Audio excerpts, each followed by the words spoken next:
السلام علیکم ورحمۃ اللہ وبرکاتہ۔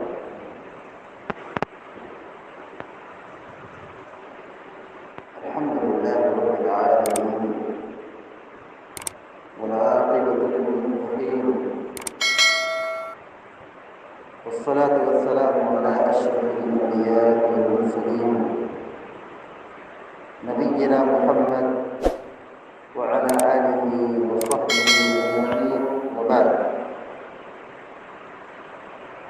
فقال جل وعلا: أعوذ بالله من الشيطان الرجيم، ما لكم لا ترجون لله وقارا وقد خلقكم أطوارا۔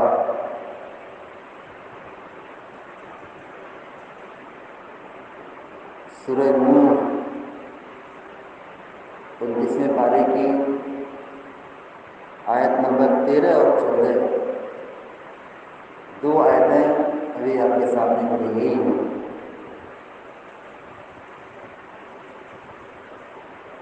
اللہ رب العالمین نے استغفار کے فوائد کے بعد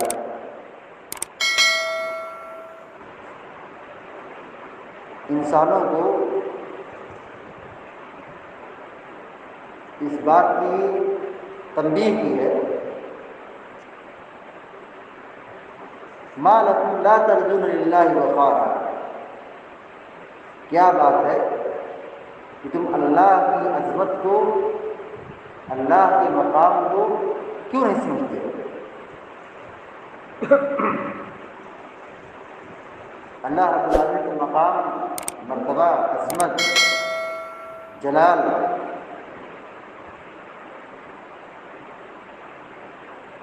کے بارے میں کیوں نہیں سوچتے؟ وقد خلقکم اطوارا، جبکہ وہی رب نے تمہیں کئی مرحلے سے گزارا ہے، تم کو کئی مرحلے میں پیدا کیا ہے، تہ بتہ بنایا ہے۔ یہاں انسان کی تخلیق کے بارے میں اللہ رب العالمین لطیف اشارہ کر رہا ہے کہ تم اپنے رب کے مقام کو کیوں نہیں سمجھتے ہو، جبکہ وہ رب تمہیں کئی مرحلے میں پیدا کیا ہے۔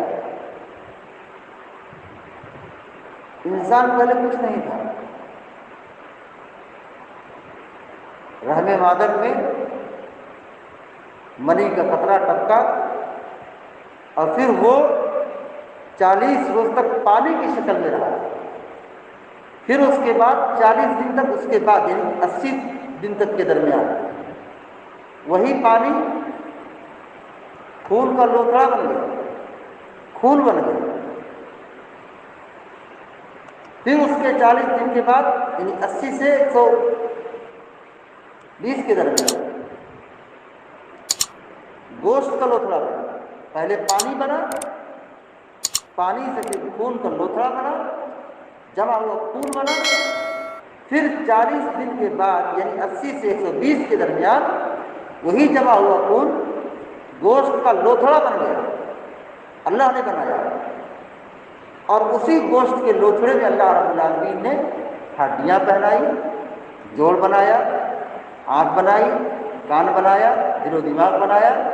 ساری چیزوں کو بنا دیا۔ سوچنے کی بات ہے کہ وہ رب جو ماں کے پیٹ میں اس طرح انسانوں کو پیدا کرتا ہے، ہم غور تو کریں۔ ہم بہت جلد اپنے رب کو بھول جاتے ہیں، بہت جلد اپنے رب کے مقام کو فراموش کر بیٹھتے ہیں۔ اللہ رب العالمین یہاں سورہ نور کے اندر انسانوں کو للکار رہا ہے، انسانوں کو تنبیہ کر رہا ہے کہ تم اپنے رب کے مقام کو کیوں نہیں سمجھتے ہو، جبکہ تمہارا رب، ہمارا رب ایسا ہے کہ اس نے ہم کو کئی مراحل سے گزار کر کے بنایا ہے، تب آج ہم سننے اور دیکھنے والے بنے۔ اور اگر اللہ تبارک و تعالیٰ چاہتا تو ہمیں اندھا اور لنگڑا لولک بنا سکتا تھا، عیب دار بھی بنا سکتا تھا، پاگل بھی بنا سکتا تھا، لیکن اللہ رب العالمین نے ہم کو ایسا نہیں بنایا۔ کئی مراحل سے گزار کر اللہ تبارک و تعالیٰ نے بالکل بہترین انسان بنایا، شکل و صورت کے اعتبار سے، جسامت کے اعتبار سے، فہم اور فراست کے اعتبار سے، طاقت کے اعتبار سے، ہر طرح کی نعمتوں سے اللہ رب العالمین نے ہم سب کو مالا مال کیا۔ اس کے باوجود بھی اگر ہم اپنے رب کے انعامات اور احسانات کو نہ سمجھ سکیں اور رب کا حق ادا نہ کر سکیں تو یہ ہماری بہت بڑی نادانی ہوگی، یہ ہماری بہت بڑی بھول ہوگی۔ اسی لیے اللہ رب العالمین نے تعلیم دی کہ ما لکم لا ترجون للہ وقارا، تم اپنے رب کے مقام کو کیوں نہیں سمجھتے ہو، کیوں اللہ کی نافرمانی کرتے ہو، اپنے رب پر ایمان کیوں نہیں لاتے ہو، اپنے رب سے دعا کیوں نہیں کرتے ہو، اپنے رب کی عبادت کیوں نہیں کرتے ہو، کیوں اپنے رب کو بہت جلد بھول جاتے ہو؟ وہ رب جس نے تم کچھ نہیں تھے، اللہ نے تم کو بنایا اور ساری نعمتوں سے مالا مال کیا، اور جب تم دنیا میں آ گئے، تھوڑے ہوشیار ہو گئے، بڑے ہو گئے، سمجھنے بوجھنے کی صلاحیت آ گئی تو اترانے لگے، تکبر کرنے لگے، اللہ کی نافرمانی کرنے لگے، چلتے ہو اللہ کی زمین پر، پہنتے ہو اللہ رب العالمین کی نعمت، اللہ کا دیا ہوا لباس پہنتے ہو، اللہ کا دیا ہوا کھانا کھاتے ہو، اللہ رب العالمین کی ساری نعمتوں کا استعمال کرتے ہو، اور پھر اللہ رب العالمین کو بھول جاتے ہو، اللہ رب العالمین کی نافرمانی کر بیٹھتے ہو، تو یہ بہت بڑی نادانی ہوگی انسان کی کہ اللہ رب العالمین کو آدمی بھول جائے، اللہ کی عظمت کو فراموش کر بیٹھے، اللہ رب العالمین کی عبادت نہ کرے، اللہ کی نافرمانی کرنے لگے۔ تو اللہ رب العالمین نے سورۃ نوح کے اندر حضرت نوح علیہ السلام کے واقعے کے بعد استغفار کے 4 فائدے ذکر کیے کہ استغفار کرو اپنے رب سے، وہ تمہارے گناہوں کو معاف کرے گا اور تم پر موسلا دھار بارش نازل کرے گا اور مال اولاد کی نعمت سے نوازے گا۔ ان ساری نعمتوں کے بیان کرنے کے بعد اللہ رب العالمین نے انسانوں کو للکارا کہ تم اپنے رب کے مقام کو کیوں نہیں پہچانتے، اپنے رب کی عظمت کو کیوں نہیں جانتے۔ ہر شخص کی یہ ذمہ داری بنتی ہے کہ وہ اپنے رب کے مقام کو پہچاننے کی کوشش کرے کہ ہمارا رب کیسا ہے، ہمارا رب کا مقام کیا ہے۔ کبھی اپنے رب کو فراموش نہ کر بیٹھے، کبھی اللہ رب العالمین کے مقام کو ہم بھول نہ جائیں، ہمیشہ اللہ رب العالمین کو یاد رکھیں، اللہ کی عظمت کو پہچاننے کی کوشش کریں۔ ان سب چیزوں کے ذریعے سے